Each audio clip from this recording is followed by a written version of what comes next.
High Commander Xyler of the Zorket Empire had lived through a dozen planetary conquests, 100 skirmishes, and more assassinations than he cared to count.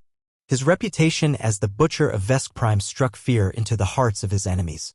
But there was one lesson he carried carved into every one of his 6 hearts, a lesson his species had learned the hard way and one they would never forget. Never fight the humans. He still remembered when the first reports came in. The Empire's scouts had stumbled upon a blue-green death world orbiting an unremarkable G-type star on the galaxy's outer rim. The planet's dominant species, Homo sapiens, appeared primitive at first glance. They lived in clustered hives of steel and glass, breathed poison gases from their own industries, and warred constantly with each other. To the Zorket, they looked ripe for subjugation. So they struck. Silent drones decimated Earth's orbital defenses in hours. Plasma lances scorched a path through major cities. They expected the humans to beg, to kneel, to surrender. But the humans didn't kneel. They bled, but they didn't break. Commander Xyler's memory of that first day always replayed with painful clarity. His soldiers marched through the ruins of Chicago, what they thought was a simple occupation. The humans were outgunned, outmatched, technologically inferior. Yet, instead of retreating, they came back at the Zorket with a madness no other species had ever shown. A single human insurgent strapped a makeshift bomb to his chest and charged an armored transport, vaporizing it in a ball of flame. In the icy streets, another squad found a human mother clutching her wounded child in one arm, a stolen plasma rifle in the other, gunning down 3 of Xyler's elites before they realized she was there. Cowardice, his adjutant hissed at the time. They do not fight with honor.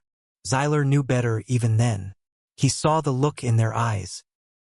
Not fear, but a glint of savage resolve. A promise that they'd drag their enemy to the grave with them if they must. The Empire sent reinforcements. They carpet-bombed resistance pockets. They crushed rebel cells with surgical strikes. Each human they killed only inspired 10 more to rise. The entire species seemed fueled by an inexhaustible defiance. And worse, they adapted. Zorket shock troopers once boasted perfect kill ratios. Within weeks, the humans had learned how to jam their comms, to hack their drones, to booby-trap supply convoys. Xyler's best strategists were dumbfounded. How could such an unpredictable, disorganized species outwit a galactic empire? The Empire's cost was unimaginable. Thousands of ships, millions. Oh, you think you can scare us? We scare ourselves more than you ever could. We've been killing each other since we learned to stand. ULL the answer came when they captured one. He was young, barely out of Earth's fledgling special forces. Shackled and bloodied, the human laughed through broken teeth as he told Xyler exactly what would happen. Never break us because you don't know how to fight like we do. When Xyler ordered him executed, the human died with a smile. In the final days of the Earth campaign, Xyler ordered an orbital retreat, the only retreat of his entire career. His ships rose through a storm of human missile batteries, artillery, and air raids. Earth's armies had united in weeks in a way no Zorket analyst had predicted. Former enemies now fought side by side. Borders, old grudges, political differences, they meant nothing once humans had a single enemy to hate. Xyler's flagship barely cleared atmosphere as nuclear fire blossomed on the horizon. The humans had turned their own cities into traps, willing to obliterate themselves just to take their invaders down with them. Soldiers, and the collective pride of a people who had never tasted true defeat until that day. Years later, when young Zorket officers ask him why they never attack Earth again, Xyler shows them the scar across his thorax, where a human blade, improvised from the debris of their own burning city, once pierced his armor. Never fight the humans, he tells them, his voice heavy with memory. They are not like us. They do not conquer for glory or power. They fight because they must, because they would rather burn the world than bend the knee.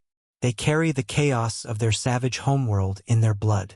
And when you make them your enemy, you become the fuel that lights their fury. He leans close so they cannot miss the lesson etched in every line of his scarred face. When you meet a human on the battlefield, remember this: they are already dead inside and they will drag you into the abyss with them if they have to. The room always falls silent then, the fresh recruits swallowing their bravado. And so the Zorket Empire prospers. It expands, it conquers, it enslaves. But it never again dares to fight the humans.